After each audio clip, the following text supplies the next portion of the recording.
For Steven, Steven, Steven, you're bowl eligible. How's it feel? Well, we were bowl eligible last year, and that's not really the bowl we wanted to go to. But I think we got a lot of football left to play, and we're going to try to go to the best bowl we can. And we're not really satisfied with 6 wins with this team that we got.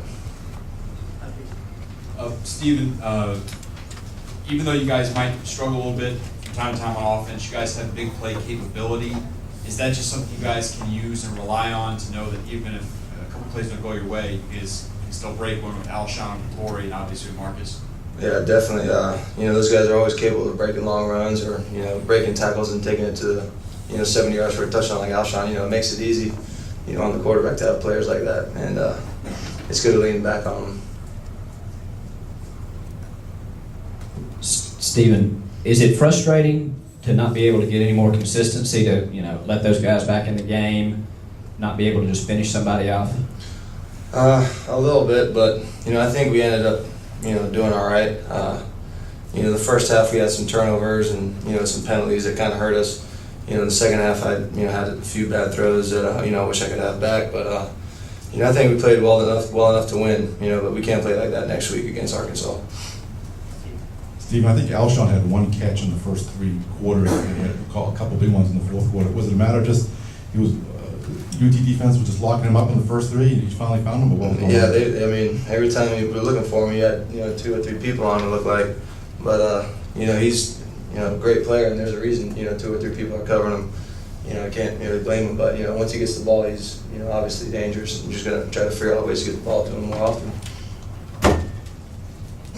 Steven, was Tennessee's defense doing something you guys didn't expect, or was it just the blocking wasn't there today? It looked like they blitzed a little bit more than we thought coming in.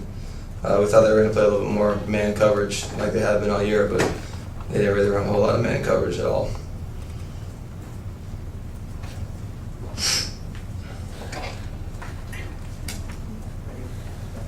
I think D.L. Moore had a couple big catches today. You see the guy you may want to look for in the future then? He's got a lot of potential. We look for the open guy, and he's a tall, lanky guy, and obviously not afraid to go across the middle. I asked him after that play. I asked if he was a little nervous after I lofted it a little bit to him. He said no. He said he's got some hops, so it's easy to throw it to him too. Those big, tall guys that go out and make plays across the middle. Steven, when you see Alshon make the play he did today, is that just something right here? So, is that just something that's become regular to you, or are you still amazed at what he can do like most people? It's obviously amazing, but doing it in practice every single day, I always see it happen. But the thing is, he takes it from practice to the game, and he's deceptively fast. Obviously, he's outrunning people, now, and he's going to be a tremendous pro player, I think. Steven, there's a lot of talk this week about the play calling, about Coach Mangus being more involved in that and all. Just how do you feel that worked today? Did you stay the same way the whole game? It seemed like maybe in the second half again, Coach Freer got a little bit more involved. Is that how it went?